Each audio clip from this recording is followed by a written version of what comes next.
오헬리라고 하는 그런 작가가 있어요. 오헬리 그러면 지금 여러분들이 기억나고 생각나는 그 책 제목이 떠오를 텐데, 크리스마스 선물이라고 하는 그런 이제 제목의 책을 오헬리라고 하는 사람이 썼어요. 간단하게 다 알고 있지만 소개하는 것은, 너무너무 사랑하는 두 부부가 살고 있었어요.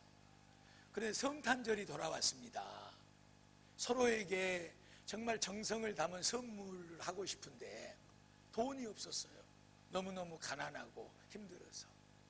그래서 아내가 생각을 하기를, 우리 남편이 언젠가부터 이 부모님에게 물려받은 그 시계를 차고 다니지 못하고 있는데, 왜 그러냐 그러면 시계줄이 너무 낡아가지고 다 해져 떨어져 버린 거야.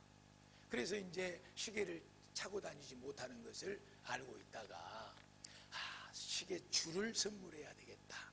그리고 돈이 없으니까 자기의 긴 머리를 잘라서, 그리고 이제 남편의 시계줄을 삽니다. 남편도 생각합니다. 우리 아내에게 이번 성탄 무슨 선물 해줄까 생각을 하다가, 내가 그동안에 우리 아내를 위해서 해준 것이 너무나 없구나. 그래도 이번에는 소박하게 우리 아내의 긴 머리에 꼽을 수 있는 예쁜 머리핀을 하나 사줘야지. 그리고 이제 그 시계줄이 떨어져 없어져 버린 아버지에게 물려받은 그 시계를 갖다 팝니다. 그리고 남편은 아내의 긴 머리에 꼽을 수 있는 예쁜 핀 하나를 사지요. 서로가 선물을 준비해서 성탄절날 아내는 남편에게, 남편은 아내에게. 그러나 이미 아내는 그 핀을 꽂을 수 있는 머리가 잘려나갔고, 남편은 그 아내에게 받은 시계줄을 채울 시계가 없어졌습니다. 참 훈훈하고 따뜻한 그런 성탄의 이야기를 담고 있습니다. 사랑하는 베들교회 성도 여러분, 정말 이번 성탄절이 그런 사랑이 넘치는 따뜻한 성탄절이 되기를 축복합니다. 우리의 마음속에 그 누군가를 위해서 무언가를 나누고 베푸는 그런 사랑이 넘치는 행복한 성탄절이 되기를 축복합니다. 신약 성경을 보면 마태복음, 마가복음, 누가복음, 요한복음, 이 네 가지 책이 가장 먼저 나옵니다. 이 네 가지 책을 일컬어서 사복음서라 그래요. 마태, 마가, 누가, 요한이라고 하는 이 네 개의 책 속에는 처음부터 끝까지 예수님에 관한 얘기를 담고 있습니다. 그런데 중요한 것은 뭐냐 그러면, 마태복음에는 예수님의 탄생에 대한 얘기가 다 써져 있어요. 지난 주일날 소개했던 것처럼 요셉, 마리아의 정혼자 남편 되는 요셉의 이야기부터 시작을 해가지고 동방박사들이 아기 예수님께 찾아와서 보배 앞에 열어서 황금과 유화과 모략으로 아기 예수님을 경배하는 그런 내용이 마태복음에 나옵니다. 마태복음 다음 책이 뭐냐 그러면 마가복음인데, 이 마가복음에는 예수님의 탄생에 대한, 성탄에 대한 말씀이 하나도 없습니다. 물론 그 말씀의 내용들을 성탄과 연결해서 해석하는 말씀들은 많죠. 그러나 직접적으로 예수님이 탄생한 내용을 기록하지 않고 있습니다. 그리고 세 번째 책 누가복음은 그야말로 1장과 2장에 걸쳐서 이 예수님의 탄생에 대한 이야기를 자세하게 기록해 놓고 있습니다. 천사 가브리엘이 마리아에게 나타나서 마리아야 마리아야 네가 아이를 임신하게 됐다. 아니 저는 남자를 아직 알지 못하는데요, 남자하고 자지를 않았는데 어떻게 나에게 아이가 생깁니까 하고 깜짝 놀라면서 어찌 이런 일이 일어날 수 있습니까? 천사 가브리엘이 성령 하나님께서 그렇게 너에게 하셨느니라 하면서 쭉 성탄에 대한 이야기가 기록되면서 이 누가복음에는 목자들이 등장하죠. 목자들, 새벽에 양을 치고 있는 목자들에게 천사가 나타나서 저 다윗의 동네 베들레헴에 가면 말구유의 강보에 쌓여 누인 아기를 보게 될 것이다. 그가 바로 메시아 구원자 예수니라. 이렇게 기록된 이 목자들의 경배 이야기가 누가복음에는 기록이 되어 있어요. 이제 마지막 한 권이 남았습니다. 무슨 책이죠? 요한복음입니다. 요한복음에도 예수님의 탄생에 대한 직접적인 이야기는 하나도 없어요. 그런데 1장에 아주 중요한 예수님의 탄생에 대한 기록을 간접적으로 아주 중요하게 기록을 하고 있습니다. 태초에 말씀이 계시니라. 그 말씀이 하나님과 함께 계셨고 그 말씀은 곧 하나님이셨다고 그랬어요. 그 하나님께서 세상에 창조하지 않는 것이 없었다. 그 하나님 속에는 생명이 담겨 있고 빛이 담겨 있어서 그 하나님 대신 말씀이었던 하나님 대신 그분이 이 세상에 빛으로 오셨는데 이 세상이 그를 받아들였다 안 받아들였다? 안 받아들였다. 그래서 우리가 너무나도 잘 알고 있는 요한복음 1장 12절 말씀이 그래서 나온 겁니다. 태초에 말씀으로 계셨고 하나님이셨던 그분이 빛과 생명으로 이 세상에 오셨어요. 그런데 사람들이 그를 받아들이지를 않은 거예요. 그러나 누구든지 그 예수를 마음속에 받아들이고 영접하면 하나님의 자녀가 되는 권세를 주셨느니라. 할렐루야. 이것이 바로 요한복음의 성탄의 말씀이고 마태복음과 누가복음에 나오는 직접적인 성탄의 기록에 대한 사실을 의미적으로 해석해 놓은 그런 아주 중요한 요한복음의 성탄의 말씀입니다.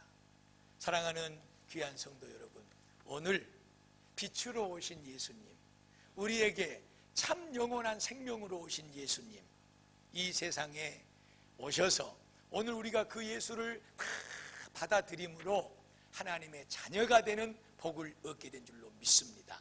할렐루야. 그래서 우리가 그 예수님을 이렇게 찬양하고 이렇게 높이고 감사하고 예배하는 줄로 믿습니다. 2000년 전에 예수님께서 이 세상에 빛으로 생명으로 오셨어요.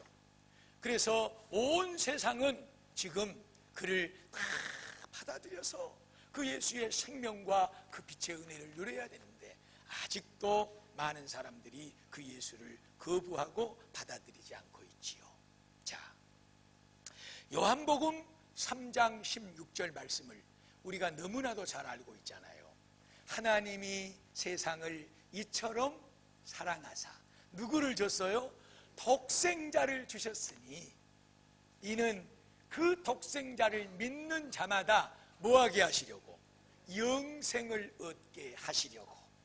하나님이 우리를 사랑하셔서 저 하늘의 말씀으로 계셨고 하나님으로 계셨던 그 독생자 예수를 이 땅에 보내셨는데 그 보내신 이유는 우리가 그를 받아들이고 믿고 무엇을 얻게 하기 위해서? 영생을 얻게 하기 위해서 이 세상에 독생자 예수를 보내셨느니라. 그 예수님을 마음에 거부하지 마십시오. 그 예수님을 받아들이지 않는 분들이 한 분도 없기를 축복합니다. 누구든지 이 세상에 빛으로 오고 우리에게 영원한 참된 생명을 주시기 위해서 오신 그 예수를 마음에 믿고 받아들이기만 하면 영생을 얻게 되는 복을 누리게 될 줄로 믿습니다. 이 세상을 우리가 살아가면서 한번 죽으면 끝나는 것이지 무슨 저 세상이 있고 천국이 있고 지옥이 있느냐. 아니요, 여러분, 지금은 그렇게 생각할 수 있습니다. 지금은 내 몸이 조금 건강하고 그 다음에 아직 살만한 여유가 있고 아직 조금 남은 것 같으니까 뭐 그냥 이 세상에서 잘 살다 가면 되는 것이지 무슨 뭐 저 세상이 있고 천국이 있느냐. 지금은 그러실 수 있습니다, 여러분.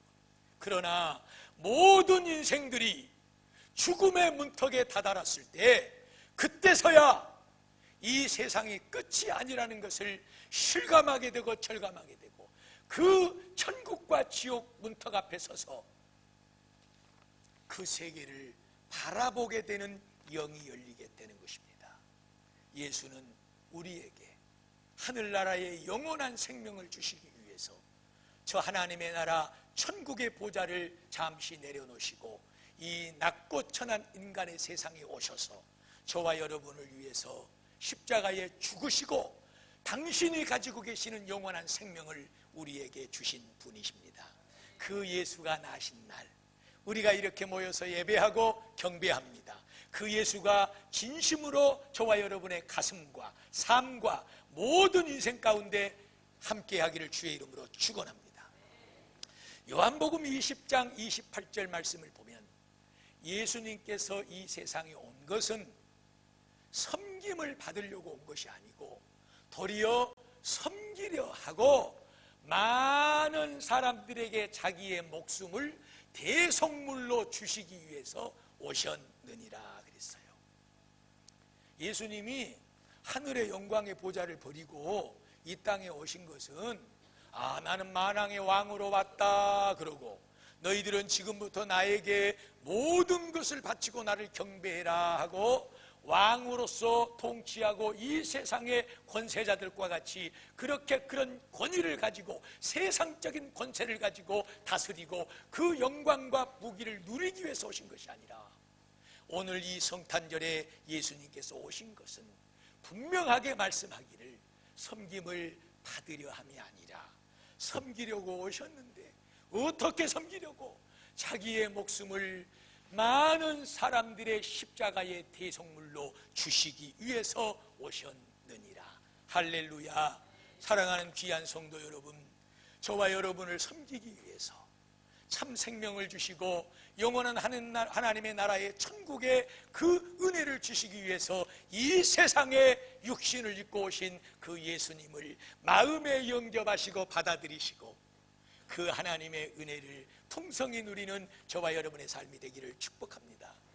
요한 1서 4장 9절 말씀을 보면 하나님의 사랑이 우리에게 이렇게 나타난 바 되었으니 그 하나님께서 하늘의 독생자 예수를 우리에게 보내신 것은 우리로 하여금 그 예수를 믿고 생명이 살게 하려 하심이라 그랬습니다. 하나님이 왜 저 하늘의 독생자 예수를 이 세상에 보냈냐? 그것은 우리 인생이 누구든지 죄 없는 사람 없는데 그 죄로 말미암아 천국이 아닌 지옥의 인생길을 걸어가고 있는데 그런 저와 여러분을 위해서 독생자 예수를 이 땅에 보내 십자가에 죽게 하심으로 하나님의 사랑을 우리에게 나타내신 거예요. 누구든지 그 예수를, 그 생명으로 오고 그 빛으로 오신 예수를 지금 이 순간에라도 마음속에 영접하고 받아들이면 하나님의 자녀가 됩니다. 하나님의 자녀는 하나님의 사랑을 받습니다. 하나님의 자녀는 하나님의 보호를 받습니다. 늘 기회가 있으면 말씀을 드리지만 이 하나님의 자녀, 하나님의 사랑에 대해서 여러분들이 생각할 때 이것만 생각하시면 돼. 연세 많이 드신 어르신들이 지금 많이 앉아 계셔요. 지금 오늘까지 세상을 살아오시면서 무엇을 위해서 살았고 누구를 위해서 살았는가를 가만 생각해 보면 다 알 거예요. 딱 하나밖에 없습니다. 자식들. 내가 낳은 내 자식 강보에 쌓여서 똥기저귀를 가는 그 순간부터 시집가고 장가가서 직장을 잡고 살아도 아니 나이가 50이 먹고 60이 먹어도 내 가슴 속에는 오직 자식이야. 내 아들, 내 딸. 먹을 것 하나 내 입에 온전히 넣지 못하고 걸칠 것 하나 온전히 내 손으로 번번이 사서 입어보지 못하면서도 내 자식, 그 자식들에게 지어주고 보듬어주고 안아주고 사랑하는 성도 여러분, 험하고 고달픈 인생길을 살아가시면서 하나님께서 이 세상을 창조하신 능력의 그 하나님께서 우리의 아버지가 되신다는 사실은 얼마나 큰 위로가 되고 기쁨이 되고 행복이 되는지 모릅니다. 그 하나님을 아버지로 삼으십시오. 누구든지 이 세상에 그 은혜를 주시기 위해서 이 땅에 생명으로 오신 예수 그리스도를 내 마음속에 받아들일 때 하나님의 자녀가 되는 권세를 주셨느니라. 이 복을 얻게 될 줄로 믿습니다. 하나님은 내가 내 자식을 생각하는 것보다도, 내가 내 자식을 챙겨주고 내 자식을 위해서 뭔가를 해주는 것보다도 우리는 다 해주고 싶지만 하지 못하는 것이 너무나 많잖아요. 그런데 우리 하나님은 그런 분이 아니세요. 얼마나 능력이 크시고 무한하시고 사랑이 크신지 우리가 구하고 원할 때 모든 것을 허락하시고 축복하시는 참 좋으신 하나님 아버지인 줄로 믿습니다. 이 하나님을 아버지로 삼으시는, 예수를 영접하고 믿으셔서 하나님을 아버지로 삼고 사는 행복한 사람들이 되기를 축복합니다. 마태복음 1장 21절, 아들을 낳을 것이다. 그러니 이름을 뭐라고 해라? 예수라고 해라. 그 예수라고 하는 이름의 뜻이 뭐냐? 저가 자기 백성들을 그들의 죄에서 건져낼 자이심이라 그랬어요. 처녀가 잉태하여 아들을 낳을 것이니 임마누엘이라고 해라. 하나님이 저들과 함께 계신다는 뜻입니다. 예수, 오늘 우리는 그 이름을 높이고 있습니다. 그분의 탄생, 그분의 오심을 기뻐하고, 아, 나의 죄를 위하여 오셨고 나의 죄를 위하여 십자가에 죽으셨고 나의 인생 끝날까지 임마누엘로 나와 동행하시고 함께 하시는 그 주님 감사합니다. 경배합니다. 찬양합니다. 나의 모든 것을 받으시옵소서. 진정한 노래, 진정한 찬양이 오늘 하나님 앞에 드려지게 되고 그분이 받으시게 될 줄로 믿습니다. 마태복음에 그 예수님의 탄생의 경배는 동방에서 박사들이 왔어요. 별을 연구하는 박사들이에요. 그런데 그들이 가지고 온 게 뭔 줄 압니까, 여러분? 보배합이에요. 황금과 유황과 모략이라고 하는 당대의 최고의 보물이에요. 이거를 싸가지고 와서 아기 예수님께 드렸어요. 누가복음에는 양을 치는 목자들이 예수님을 찾아가서 경배하는데 그 당시의 목자들은 아주 서민들입니다. 자기 양이 아니에요. 종으로서 남의 양들, 남의 육축을 길러주는 그런 아주 가난하고 서민들입니다. 그런데 이 사람들에게 천사가 나타나서 예수님의 탄생한 곳으로 인도해 줍니다. 가서 이 사람들은 무엇을 드렸을까요? 동방박사들은 권위가 있고 권세가 있고 또한 여러 가지 많은 부귀영화를 누림으로 자기들에게 있는 가장 귀중한 보물을 가져다가 예수님께 드렸는데 목자들은 자기 손에 들고 있는 지팡이 하나만 가지고 천사가 가르쳐준 그 베들레헴의 외양간으로 간 거지요. 거기서 아기 예수님께 그들이 무엇을 드렸나요? 아무것도 드린 것이 없습니다. 그들이 한 것은 딱 하나가 있습니다. 그것은 그 예수님을 찬송한 것입니다. 예수님이 오셨다.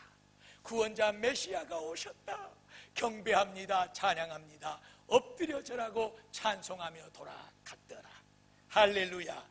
그런데 이 둘 사이에 문제가 있습니다, 여러분. 이 둘 사이에 문제가 있는 것은 뭐냐 그러면 동방 박사들은 이스라엘 하나님의 아브라함의 후손들이 아닙니다. 저 페르시아 먼 하나님을 알지도 못하는 그곳에서 별을 연구하는 사람들인데 그 별을 연구하다가 이 땅에 만왕의 왕이 났다는 증표를 따라서 예루살렘에 온 거예요. 그리고 이 사람들은 하나님을 알지 못하는 사람들이지만 만왕의 왕의 별을 따라와서 그 아기 예수께 경배를 한 거예요. 목자들은 너무나도 가난하고 서민적인 사람들이었어요. 그런데 그 중심에 누가 있느냐? 그 예루살렘에 대단한 사람들, 왕이 있었고 그리고 제사장이 있었고 서기관들이 있었고 유대인들이 있었습니다. 이 사람들은 자기들의 입으로 우리는 하나님의 나라에 살고 있고 하나님의 자녀들이고 우리는 하나님 앞에 복받고 사는 사람들이라고 자처하면서 하나님을 섬긴다고 하는 사람들입니다.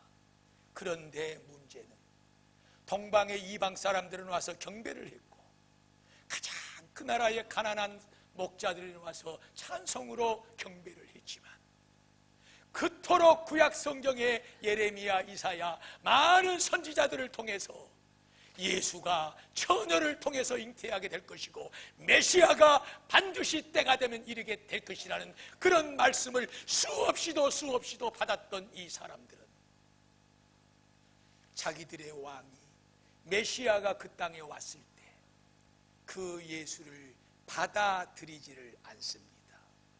오히려 그 헤롯 왕은 예수를 죽이려고 당대의 2살 이하의 어린아이들을 다 죽였고, 그리고 그 왕 밑에서 시중을 들고 간신배처럼 붙어 사는 그런 제사장 서기관들은 전부 다 아기 예수에 대하여 외면해 버렸습니다. 사랑하는 여러분, 동방 박사 아니면 목자, 여기에 서시기를 축복합니다. 그 중간에 끼어서 하나님을 잘 믿는 사람이라고 자처하면서, 아 나는 목사다, 아 나는 장로다, 아 나는 권사다, 아 나는 베델교회를 몇 년 동안이나 다녔는데, 사랑하는 여러분, 이거 아무런 필요가 없습니다. 그것을 가지고 우리가 오늘 하나님을 경배하는 것이 아닙니다.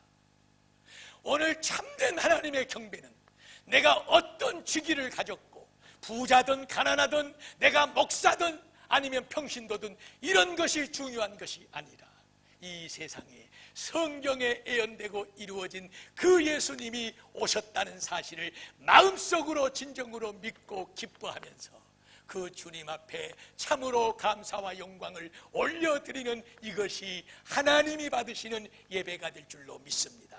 진정한 성도의 복인 줄로 믿습니다. 이 귀한 성탄에 꼭 우리 베델교회 성도들 예수님의 탄생을 진심으로 기뻐하시고 하나님의 자녀됨을 감사하시면서 그 하나님의 자녀의 복을 더 풍성히 누리며 사는 우리 성도들의 남은 인생이 되시기를 주의 이름으로 축원합니다.